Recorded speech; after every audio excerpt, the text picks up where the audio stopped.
Ok, vamos a hacer otro ejemplo de cómo determinar las componentes. Ahora hay dos vectores y me piden determinar sus componentes en X y en Y.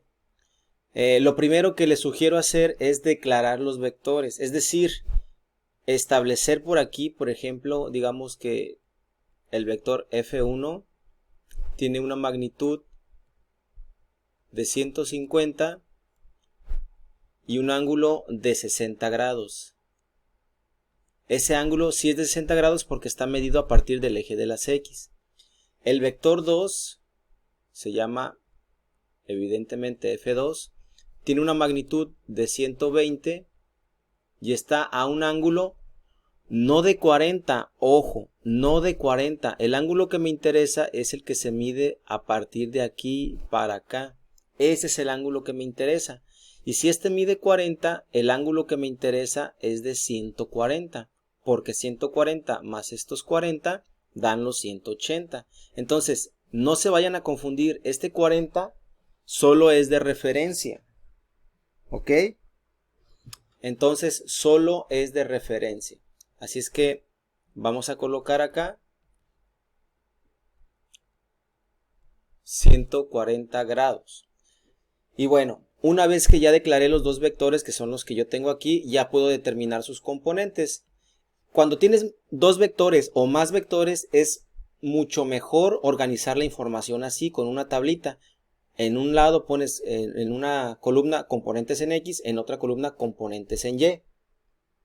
Así que en componentes en X primero voy con el vector 1, o sea, F1 en X. Y recuerda que la componente en X es F por el coseno del ángulo. En este caso el ángulo se llama alfa, es este simbolito, alfa.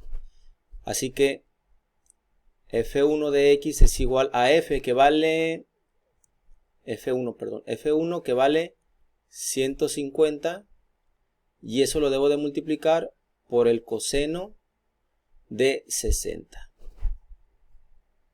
Así que la componente en X de F1 es, tomo mi calculadora y hago 150 por el coseno de 60. Y eso me da 75. Así es que aquí escribo 75. 75. Ahora la componente en Y del vector 1. O sea que F1Y es igual a el valor por el seno del ángulo. Así que la componente del vector 1 en Y es 150 por el seno, aquí entre paréntesis, de 60.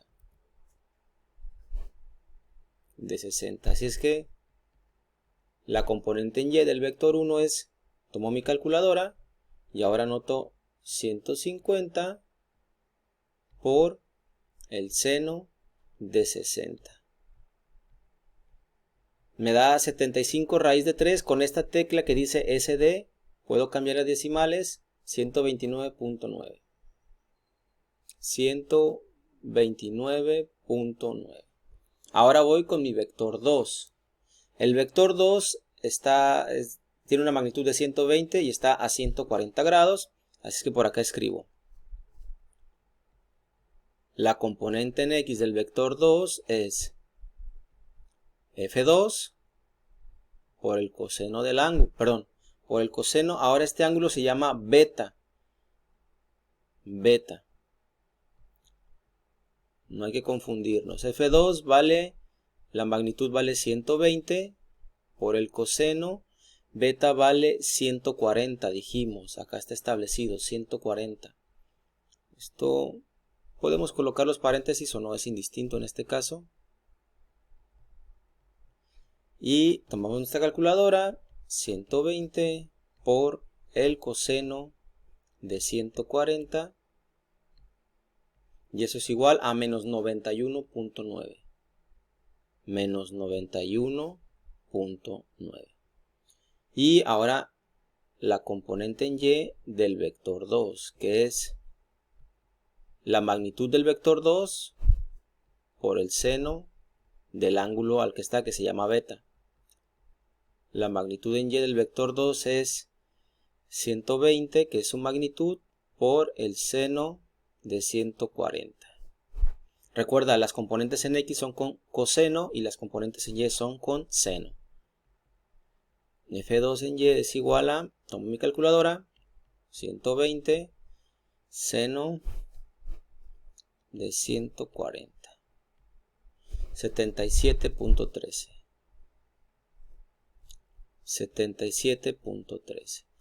Y listo, aquí tengo la componente en x del vector 1, la componente en x del vector 2, la componente en y del vector 1, acá está, y la componente en y del vector 2. Fíjense que la componente en x del vector 1 es un número positivo, dice 75. En x es en el eje de las x, en el eje horizontal. Por eso el 75 es positivo, porque las x positivas están de este lado. Si se fijan, aquí estaría la componente de las x del vector 1. En el vector 2 el número es negativo. ¿Por qué creen que es negativo? Pues porque la componente está hacia el lado izquierdo. En el eje de las x, está para acá. Por eso este es negativo, porque nos hace referencia a que se encuentra en el lado izquierdo a partir del 0 del eje de las x. Si se fijan, tanto la componente en y del vector 1 como la componente en y del vector 2 son positivos. ¿Por qué son positivos ambos? Pues porque ambos van hacia arriba. Y hacia arriba están los positivos en el eje de las y, hacia arriba están los positivos en el eje de las y. Entonces, eso es muy importante tenerlo en cuenta cuando analizas las componentes de los vectores. Entonces, como te dije al principio, si tienes 2 o 3 o 4 vectores, es conveniente hacer esta tabla porque realmente se vuelve muy claro y muy sencillo organizar la información. Y por ejemplo, para un maestro, pues se agradece este tipo de orden. Se agradece también que estén los vectores declarados con sus ángulos correspondientes, y pues toda esta información así de clara ayuda mucho a visualizar lo que está pasando en el plano donde están los vectores.